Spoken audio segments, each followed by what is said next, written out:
Hi ladies and gentlemen, we're back with another board game review. This time it's the 5-player game from Peter Hawes. It's Royals, and this one was actually part of the Dice Tower Essentials collection that's still going to produce games like Onitama and Robin Hood or something, whatever. Yeah, Royals 5-player game. I've done this video sort of as a sort of an antidote to that, the migraine that I was getting from reviewing Game of Thrones. So we actually, truth be told, we actually sort of stopped playing the Game of Thrones and with the expansion the other day, because it was just too hectic, too much, and we jacked it in. We put this on the table, and to be honest, well, we'll tell you what we think about this one after this. All right.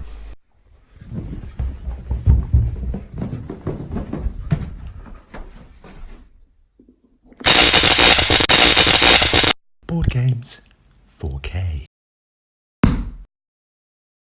Yeah, you've got a big map of Europe. You've got Britain, France, Spain, Germany, and what you're trying to do, you're trying to wrestle for control of these countries, cities, and regions to get victory points during the round and at the end of the round and at the end of the game. So, yeah, I mean, each country is divided out into different cities, and there's different personalities, different characters in each city, and you have to, in order to take control of those cities, you have to trade in these country cards, which are just basic different colours that correspond to the colours of each country. So trade these in and take control of the cities, and then you put cubes on the board and cubes on these personalities. So you do three things during this game. The first thing you do is you take your country cards. So in the first round, you only take a certain number just to balance things out a little bit. But from the second round onwards, what you do is you get the choice of taking 3 country cards, either from the blind draw deck or 3 that are face up, a bit like Ticket to Ride, or you can take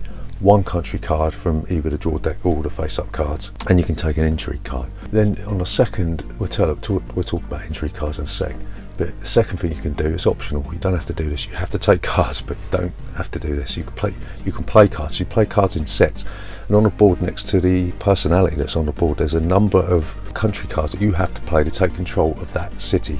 Say if you want to take over, I don't know, Cologne or whatever, you play that number of country cards, and you put a cube on the personality on the board, and also a cube on the portrait of that character on the side of the board. What happens is once the draw deck runs out, then you do end of age scoring. Whoever's got the most influence on the other side of the personality, you've got the amount of influence points that being in control of that region grants you at the end of the round. So you add them all up, and whoever's got the most influence in that country will gain a certain amount of points. And you do that 3 times. Once the draw deck runs out the 3rd time, then what you do, you add up who's got the majority on each portrait, and then they get a certain amount of points based on their majority. And also, if you can get a cube on every single personality, every single portrait, then you gain an extra bonus on the side of the boards. It's all about looking to grab victory points based on area majorities, and also majorities on the personality cards. So what do we like about this game? Well, basically, I'm thinking about this in contrast to the Game of Thrones, you know, because that's this big, sprawling, massive, sort of out of control beast of a game. And this one, it's a streamlined, quick, simple, easy game to learn. I mean, I taught this in 5 minutes. It's that simple. You can get a little cheat sheet off Board Game Geek that tells you how to play it, and 5 minutes later you're up and running. Whereas Game of Thrones, I mean, you have to basically do a mini degree to sort of get it into your head and into other people's heads. So yeah, there's that. I mean, it's split into 3 rounds, and each round is its own little entity. So first round, you're out putting your cubes on the board, putting your tentacles out on the board. The second round is where people start to take intrigue cards. Oh, I forgot to mention about intrigue cards. What intrigue cards allow you to do, when you play one, you can kick somebody out of a city and replace it with your cube. And what you do is you put their cube into the cathedral, and that's still, because they've still got a presence there, because the dead body's still in the cathedral, right? Still buried in the cathedral. They've still got a presence for the influence. Yeah, so they still maintain their influence, but they get kicked out of the city. Yeah, so the second round, people are starting to take intrigue cards, starting to kick people out, backstabbing, and there's like, oh, you do that to me, I'll do that to you, that sort of thing. And in the third round, you're basically trying to mop up any extra points that you can get, and there's this mad dash for majorities and looking at how you're going to get to the end game. So every round has its own unique quality, and that's a really good thing. We really enjoy that. Third thing is that basically I think it does the same thing as Game of Thrones, you know, but it's on a sort of a micro scale, whereas like we've already said, Game of Thrones is this big massive beast.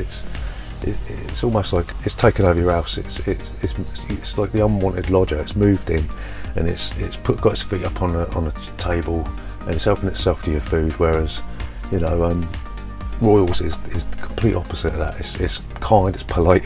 It really cares about your feelings. You know, the Game of Thrones don't care about whether or not you understand it. It just exists. Whereas this one, it's considerate. It worries about you.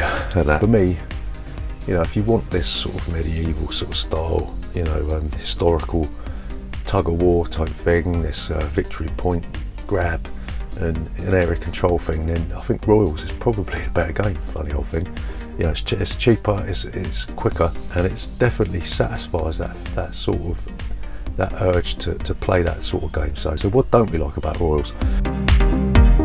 Well, the artwork's really crap. It's really fuzzy.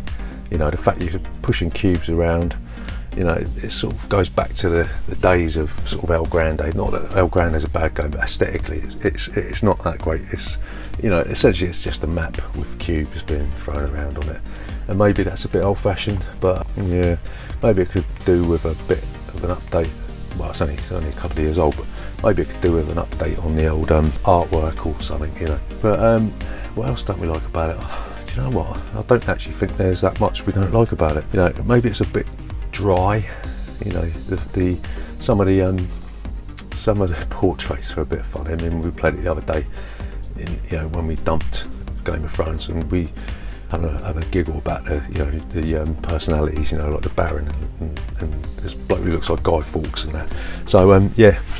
Maybe it's just the way it looks. It could do with an update, and maybe it does sort of hark back to a bygone era, but that's not a bad thing, because, you know, now that you've got all these miniatures and that, maybe it's a good thing that, you know, yeah, some of the best games are old games, aren't they? So, I mean, to summarise this one, so Royals, it plays 5 players, which is a good thing. It's very, very, very quick to play, quick to learn. It's got a layer of depth to it, but not one that's gonna get you confused or where you don't really have any options, you know. So yeah, so I mean, obviously I'll make this video as a sort of like I already said, an antidote to Game of Thrones. So would I rather play this instead of Game of Thrones? Yeah, I definitely would. I'd play this any day of the week. If it was a case of Game of Thrones or Royals, I'd probably play Royals over Game of Thrones any day of the week, because yeah, it's probably the better game. Yeah, I mean, if you enjoyed this video, if it's giving you some ideas or giving you some options, you know, about Game of Thrones or Royals or whatever, then just think about subscribing to this channel for more board game stuff, more kids screaming in the background, and we'll see you next time.